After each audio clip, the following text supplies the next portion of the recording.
朕的脸儿死了，朕必须向洪熙禅让皇位的日子越来越近了。可小爷是给谋杀的。当年朕与洪熙定下了禅让皇位的协议，只要脸儿死了，朕就必须逊位，除非什么？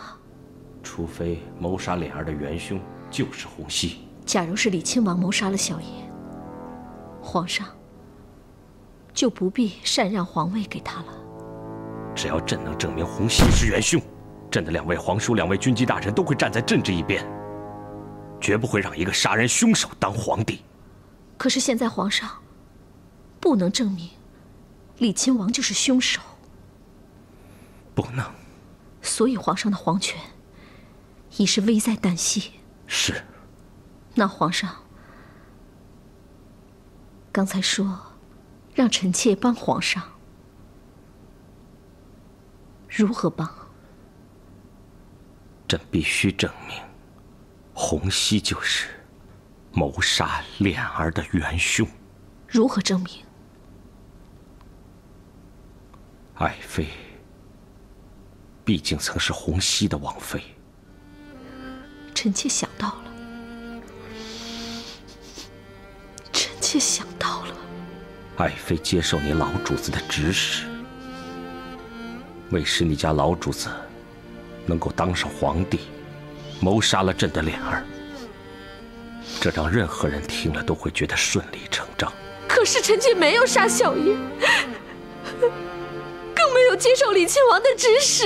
知道，知道。爱妃不会那么做，爱妃如何会那么做呢？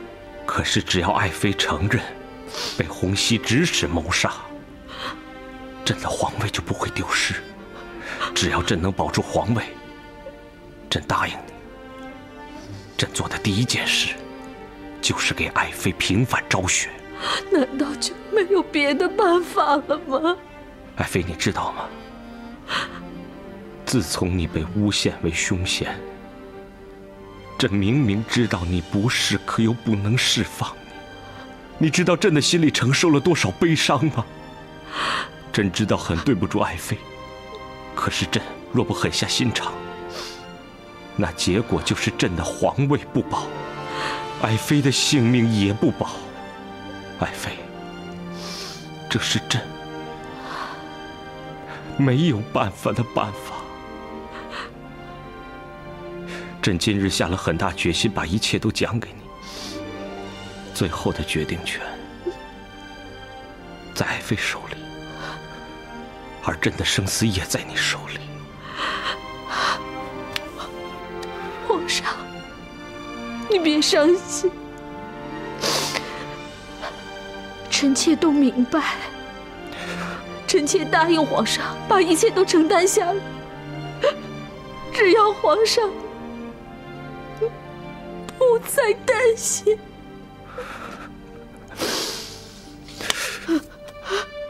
真的，你真愿意？臣妾愿意为皇上粉身碎骨。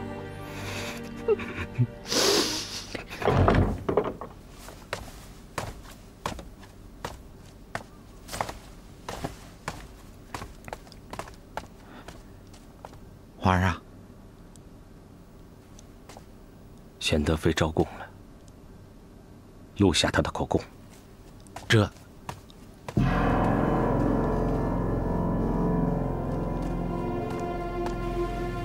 你说什么？贤德妃招供了？是啊，所以你得告诉王爷，必须早做准备。这位小皇帝可真不简单呐！我跟了他那么久，有好几回，我见他行事出人意表。乍一看呢，不着边际，实际上呢，竟然他对了，真是让人不得不佩服啊！依我看，这皇上做事表面不露声色，实则心思缜密。你别看他小，我跟你说，咱们的王爷这论年龄都能做他爹了，可这论心计，王爷未必能斗得过这小皇上啊。这斗得过斗不过，除了心计，那还有别的呢。哎，那倒是。哎，还有一件事儿，你得禀报王爷啊。这些日子，陈贝勒爷已经进宫好几回了啊。小爷，他老进宫干什么去呀？哎，每回陈贝勒爷请牒皇上召见，皇上可都见了，而且还都是单独见的，没别人在场。召见后，皇上就发了旨意，都是与赵家的事情有关系的。难道是为了赵家的事情，小爷向皇上求情？好像还真是那么回事儿。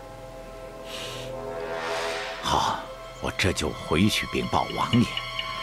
哎，这紧要关头，你可千万要小心呐！好。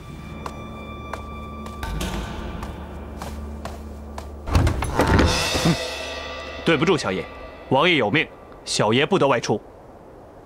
不准我出去，什么意思啊？是我的意思。阿玛，我还真没想到，你也这么不让我省心。阿玛，您这是何意？赵家的事你管得太多了。您知道的，赵府的秦二爷是儿子的拜把子兄弟。别说是兄弟，坏了咱们的大事，他就是亲爹也不行。可是赵府被查抄，秦二爷遇到了难处，我总不能见死不救吧？你难道真的不明白吗？皇上先是恩宠着，如今又成了谋杀小皇子、永脸凶险的贤德妃。原本是你阿玛我的王妃，只要是这个圈子里的人，闭着眼睛能猜到赵家为什么被查抄。不相干，他能不相干吗？一次又一次的为赵家求情，还进宫去祈求皇上开恩，你置我于何地啊？阿玛，儿子确实没有想那么多呀。你这么做，皇上会以为是我指使的。绝不会。儿子跟皇上说清楚，全是儿子自个儿的意思，跟阿玛一点干系都没有。这些日子让你禁足，在家歇歇，不要再参与赵家的事。阿玛，这不行啊！今日秦二爷会试，是我在皇上那儿争取来的皇恩，我怎么也得去看看吧。你看什么看？他就是中了状元，跟你有什么相干？阿玛，这是大有相干的。秦二爷若真是考中了状元，皇上或许网开一面，赵家就有救了。传本王的令，任何人不得外出。阿玛，遵命。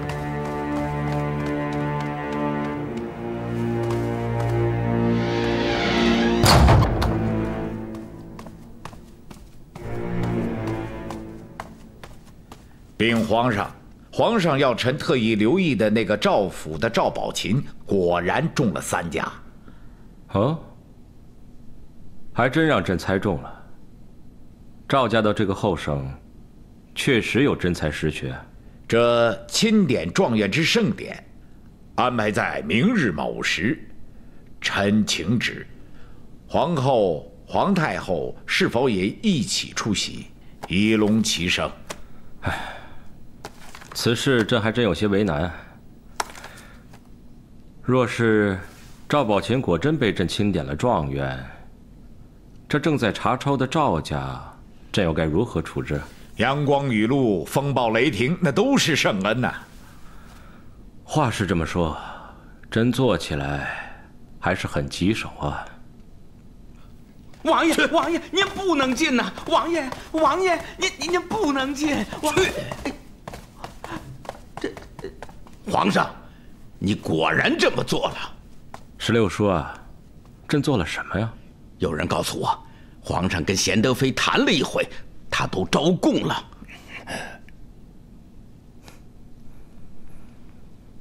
都说朕在皇宫大内，连放个屁都是机密。要朕说，倒是屁都瞒不住。谋杀亮儿的根本就不是贤德妃。皇上为何一定要让他招供？难道就为了让洪熙就范？放肆！臣无状，皇上恕罪。皇上，请允微臣回避。不必。这当初朕与洪熙协议，以脸儿生死为凭，是否会禅让皇位于他？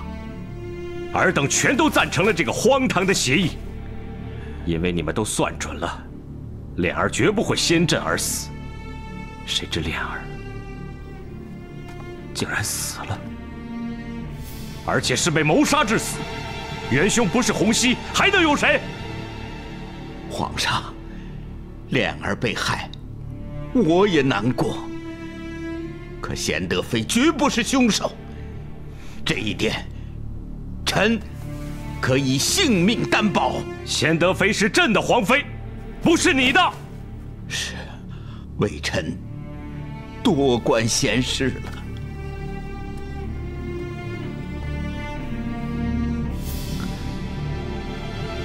可皇上啊，当年圣祖康熙爷特命臣做你的私塾老师，所谓何来？皇上是否还记得？朕不记得。是，怪不得，原来你忘了，你竟然忘记了。当年，圣祖康熙爷早就看出我那四弟，你的父皇，他就是一个毫无孝悌之心的人呐，所以从未想过要把皇位传给他。可即便是在那个时候，圣祖康熙爷还是很喜欢你呀，皇上。所以，圣祖康熙爷尽其所学，全都交给了我，又谕命将我所学全部传授给你。这期间还有个缘故，就是康熙爷希望通过这等薪火相传，你能像康熙爷一样做人呢。至少怀有孝悌之心，不会再发生伦常惨祸。3年前，臣等力保皇上登基，皇上果然不负圣祖康熙爷的遗教，将你父皇制造的人伦惨祸竭力挽救。登基后做的头一件事，就是释放了被你父皇拘禁多年的你那14叔，让他跟你一起住在皇宫里。你知道吗，皇上？就这一件事，你温暖了多少亲人们的心呢？皇亲国戚们，个个都放下心来，奔走相告啊！好了。这可好了，咱们总算有一个好皇上了，再也不用整天提心吊胆的活着了。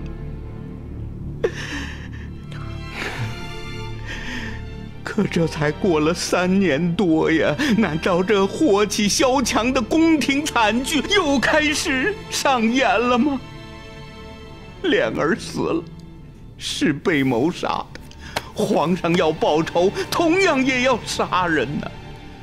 抓不到皇上自以为是元凶的洪熙，便逼迫那无辜的皇上曾经百般宠幸的贤德妃出来作证，让他指证他的老主子，然后有罪无罪的在皇上的圣明拙见之下，全都把他们一网打尽。这就是皇上正在做的事情。与我那故去的4哥皇上的父皇之所作所为有什么两样？还不一样是伦常惨祸，还不一样是火起萧墙？难道皇上要重演你父皇的虐刑吗？放肆！放肆！放肆！臣言尽于此，请皇上深思。印禄，你就是讲出1000个道理来。朕的皇位若是不保，那就万事皆休。臣明白，明白。到头来，终归还是无毒不丈夫，终归还是为达目的不择手段。恒臣啊，你如何看法？启奏皇上，臣以为庄亲王的见识不及皇上之万一。庄亲王所言乃妇人之仁，皇上所欲却是圣明拙见。如今之大事，乃小皇子被谋杀之惨案，必须侦破。水落石出之后，必将元凶洪熙坐实此案。元凶洪熙被绳之以法，则其谋篡之徒必将惨败。如此，圣上皇权不移，皇基永固，悠悠万世，唯此为大。除此大事，其他皆为小事。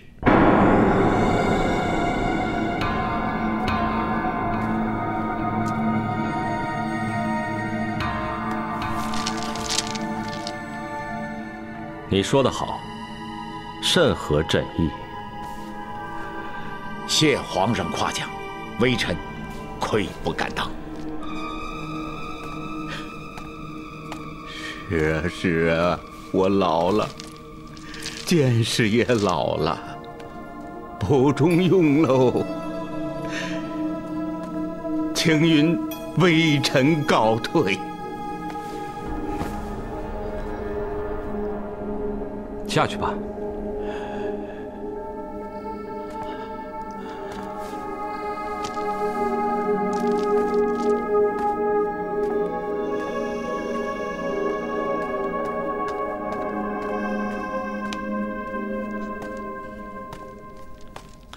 皇上，臣方才所奏，明日钦点状元之盛典一事。啊，依你之见，明日朕该如何钦点之？臣的意思，盛典照常举行。赵家之事嘛，皇上既定方略，也必须照办。臣还是那句话。阳光雨露、风暴雷霆，都是圣恩。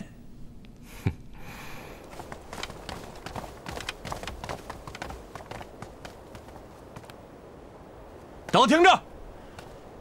今日赵府有状元及第，皇上格外施恩，抚顺节今日解禁。撤！撤！撤！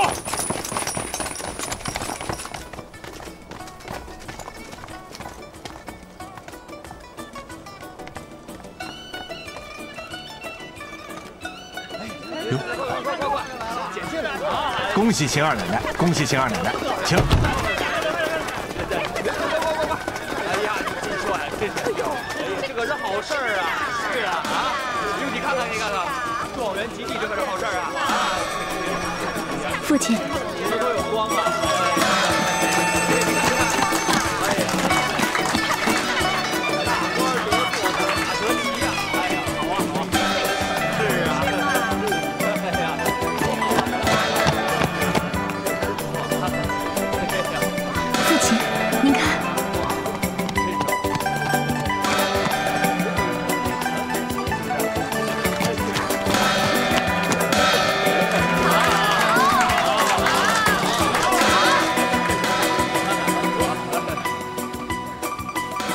父亲大人，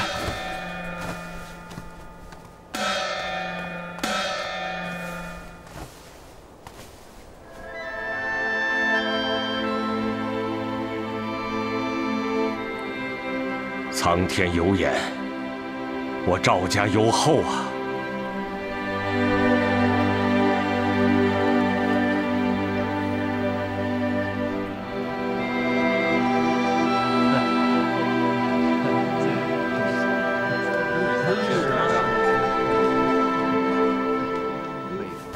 恭喜恩师，贺喜恩师，同喜同喜，大家同喜。圣旨下，赵氏妃接旨。臣赵氏妃恭领圣谕。奉天承运，皇帝诏曰：查抄赵府，乃朕依法而惩贪渎，按律而施刑罚，不可因非常之事缓刑国家之法。朕今特谕大理寺堂官赵氏妃，朕之既定方针必须照办，不可被他事纷扰。赵家一众犯官暂且监禁大理寺狱中，听候圣裁。阳光雨露、风暴雷霆都是圣恩，汝当仔细斟酌之，以免误判朕谕。钦此。臣领旨。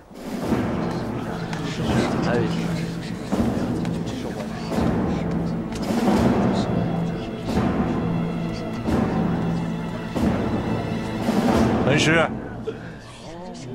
这皇上的圣谕你也听到了，阳光雨露风暴雷霆都是圣恩。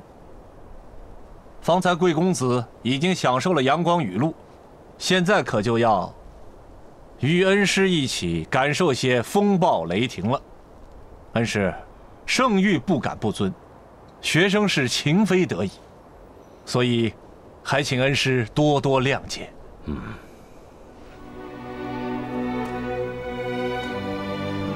宝琴，你已然为我赵家争了光、露了脸，我很是欣慰。往后管他天塌地陷，我知足了。好，搀着你爹，跟我一起去坐大牢。是。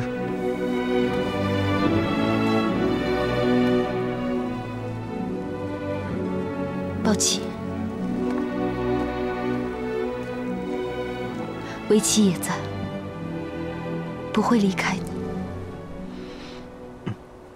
来人呢？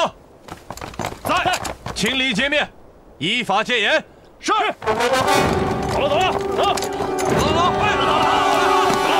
别看了，别看了，快走，走！赵家一众犯官，监禁大理寺狱，即刻执行。遵命。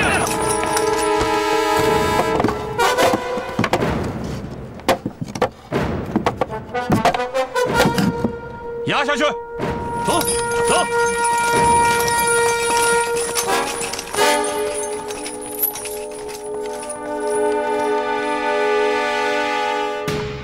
什么？秦哥哥也给关押到大理寺狱？或许真让若兰，让琛贝勒爷说着了。他怎么说的？他说，一切全因为那件惊天大案。只要谋杀小皇子之人与贤德妃无关，则赵府的一切全都有救。如今看来，那件宫里的案子，恐怕真与贤德妃大有干系。管不了这些了，我要去见宝琪，我要去陪她。平儿，你方才为何先回来了？你要受多少次伤害，才会真正认这个命啊？宝琴，他已经是有妻室的人了。可如今不一样了，宝琪她坐了监牢了，她坐了监牢了。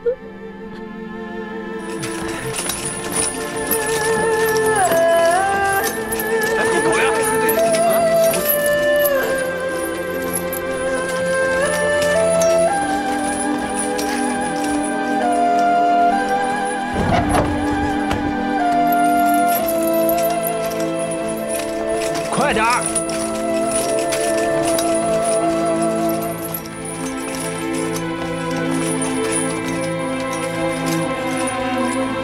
快！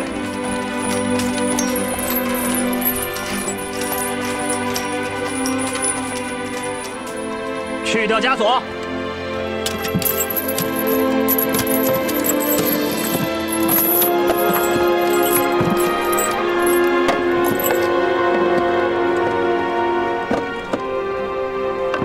换上号服收监。你，那件；你那件；你那件；你那边。这位牢头大哥，他是我夫君，我能否跟他一间牢房？夫君？这不是你家，男女犯人都得分监。走。宝琴，薛姐姐，薛姐姐，放风的时候再见。薛姐姐，宝琴，宝琴，薛姐姐，薛姐姐，薛姐姐。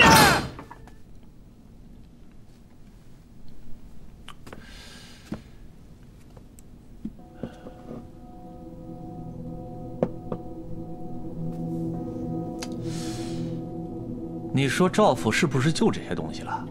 恐怕再也挤不出多少油水了吧？就这些个东西，卑职也得给清堂大人编出2本账来，好把皇上糊弄过去。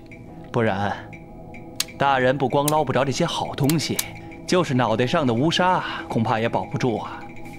好，好，好，你有大功劳，我也不会亏待你的啊。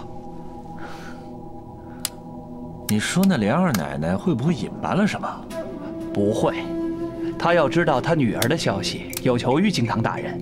他是很会算账的，绝不会因小失大。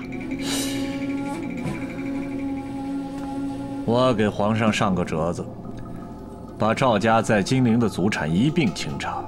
哎，我听说啊，他把东西藏在了金陵，赵家财产的大头其实全在金陵。狡兔三窟，赵家这么大个家族，总要有个牢靠的后院作为退步。皇上若是准了，我就把连二奶奶也带去金陵，那边都有什么财宝，没人比他更清楚。那是。惊堂大人，林姑娘求见。啊，这么晚？啊，本官这就去。哎呦，嘿，哎，萍萍啊，哎呀，我早就说过嘛，你来见我不必这么多礼数啊！来来来，哎，快坐快坐。礼不可视。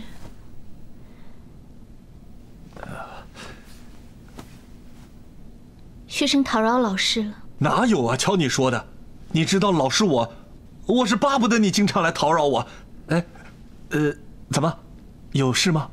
学生有个不情之请，还请老师允准。准，不管你想做什么，老师我都是准的。是秦二爷，他既已入监，学生想在大理寺狱外结庐。是什么？学生知道，即便这样，恐怕也不能见到我宝清哥哥。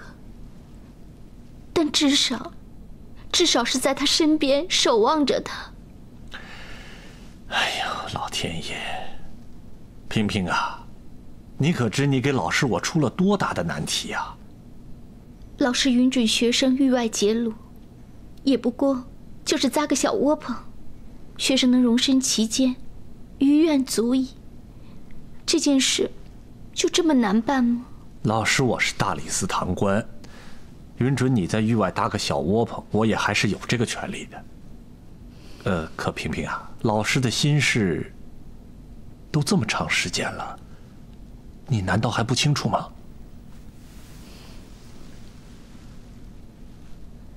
老师的心事，学生不敢揣度。那你就好好想想，总能想出来的。老师，我秦哥哥进了牢，学生我的心变乱了。如今我的心里头是左一个秦哥哥，右一个秦哥哥，是挤不出一点缝隙来想别的事情。我其实知道，我秦哥哥进了牢，恐怕很难再出来。我要去守着他，实在也是给他送个信。若是老师不能准许，我也只有陷他而死，也就不会存有这个心思，再给老师添麻烦了。哎呀，这个萍萍啊，你别哭啊！你看你啊，你这一哭，老师我这心也乱了。你刚才说什么来着？你这宝琴哥哥一进监牢，恐怕就很难出来了吧？这话你还真的说对了。哎呦，你可真是让我没办法了。好，就这么着，我允准你在狱外结庐。多谢老师。好，来，哎，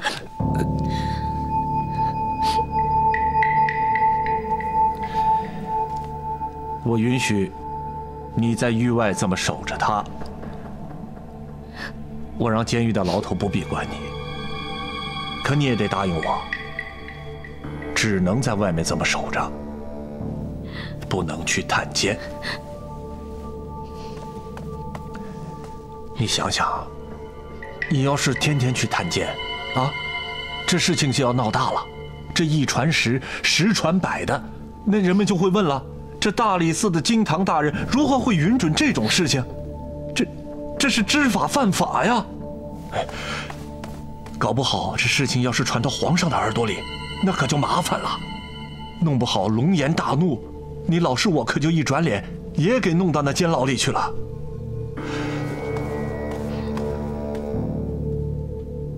你不会这么狠心，让疼爱你的老师也给关入大牢吧？老师，老师，多谢您对学生的关照。学生解撸狱外，求的就是能守在秦哥哥身边而已，不敢再有更多奢望，也绝不会给老师再添麻烦。不是，老师留步，学生告辞。哎，萍萍，你就走啊？哎，你笑什么？我笑惊堂大人啊，这一回怕是做了赔本的买卖，到头来偷鸡不成蚀把米呀！放肆！我这算是偷鸡吗？我不过是喜欢我这女弟子，所以有些纵容她罢了。惊堂大人这位女弟子啊，表面上看不谙世事，骨子里却是冰雪聪明。我怕她早就看出了惊堂大人的心思，不过是在利用大人罢了。只要最终能够如愿以偿，我倒是巴不得她用我。哼，我为她做一件事，她便欠我一回情。到那时，就像她自个儿说的那样，她秦哥哥在监狱里再也不会出来，恐怕还会死在那儿。到那时，他所有的旧念想都断了，心里头就剩下我对他的好。今诚所至，今时未改，我就不信他感受不到我对他的情谊。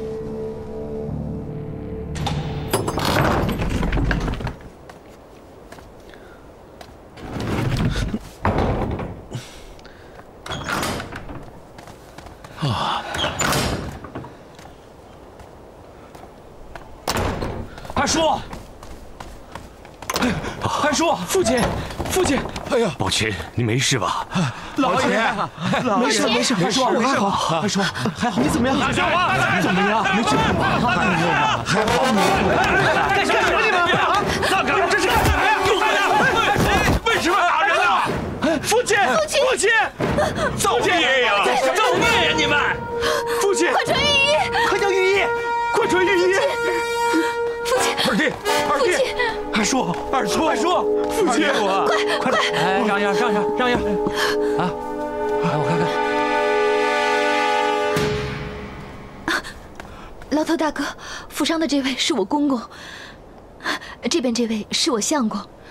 赶请牢头大哥高抬贵手，让我和我相公能在一处照料我负伤的公公，尽我们一点孝心。哎，那我这监牢狱外头那个，我跟你边边大那个姑娘，她说她要在外头守着你那相公，哎，她又算哪个呀？啊？哎，那是我林妹妹，她来了吗？她在哪儿呢？这事还真透着邪性。老子管这监狱管了20年了，还头一回遇到这种荒唐事儿。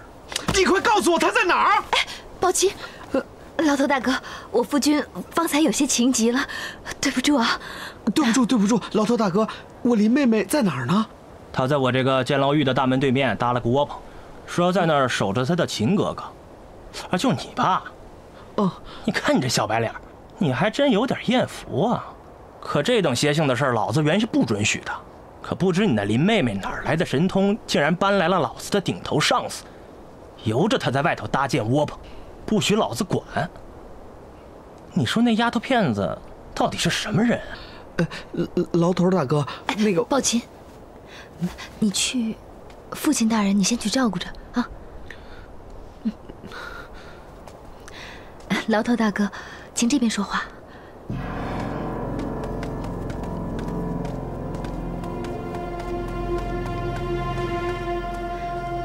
牢头大哥，我来告诉你，外头姓林的姑娘是你顶头上司的什么人？什么人啊？牢头大哥的顶头上司可是惊堂大人赵石飞赵大人。是啊。那我告诉你，你可不要告诉别人哦。赵大人不想让别人知道此事。你快说。外头那位姑娘叫林萍萍，她的确是我相公的姑表妹，可她的另一个身份是赵石妃，赵大人的义女。啊！当年赵大人发迹之前，曾是这位林姑娘的私塾先生，后来又认她为义女。再后来，林姑娘的亲生父亲死了，她就跟着赵大人一起生活。赵大人视之如亲生女儿一样宠爱。这不，她做的这些事情，老头大哥都看到了，就是他义父也不敢管，也管不了啊。可不是咋的，就是赵大人来亲口跟我说的，不许我招惹那个林姑娘，还说她若是少了一根汗毛，就拿我试问。哎，赵大人还说了，那林姑娘可以随便在外头胡乱折腾，就是不允许跟你家相公见面。若是两人见了面，同样要拿我试问。你说我这是招谁惹谁了？哎，嘘，老头大哥，你说的这些可不能张扬啊。赵大人可是最要面子的人，他可不想让天下人都知晓此事。不张扬，不张扬，咱也不敢张扬了。哎，不对呀，你如何知道这事儿？老头大哥，刚才倒在地上的那位是我公公，你可知晓，我公公是你家赵大人的什么人？我哪知道啊？你家赵大人称呼我公公为恩师。啊？因为你家赵大人能从一个私塾先生，一步步走进官场，而且步步高升到今天这个位置，都是我公公提携的。哦，老头大哥，所以说就请格外开恩，允许我和我夫君能在牢头大哥的管辖之下，为我公公尽一点孝心吧。好说好说，既然有这么一层关系，那我关照你们一下也是应当的。多谢，跟我走。多谢。处置妥当了啊？是。好像行。你们几个过来。去，把犯人们归总一番，专门腾出房间来，让这位受了伤的老爷子还有他儿子儿媳一起住。是。哎，老头大哥，那我林妹妹她……宝琴，多谢老头大哥。哎，宝琴，林妹妹的事，我们缓缓再说吧。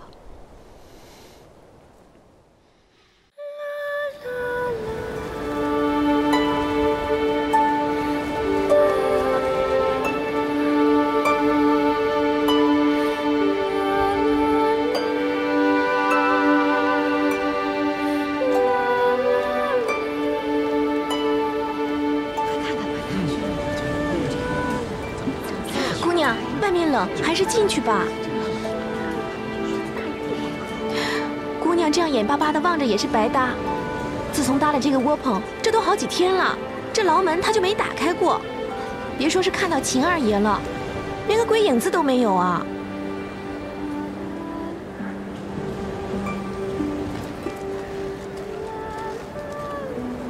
哎，姑娘，秦师傅来了。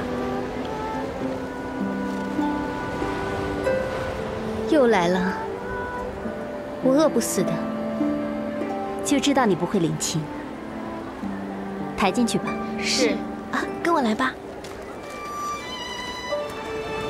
还没见到他。我不是来见他的，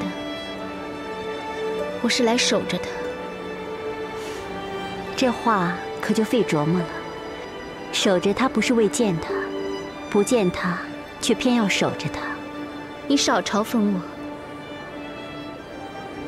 当年陈贝勒爷离你而去，你即使出了家，却偏偏要到这里，离他最近的京师来。可人家要见你，你也是百般推脱，不肯见他。七姐姐，我倒也要问问你，你为何不见他，却偏要守着他呢？好家伙！我不过说你一句，你倒回我10句，不跟我针锋相对着，你就不会跟我说话啊？谁让你拿话惹我的？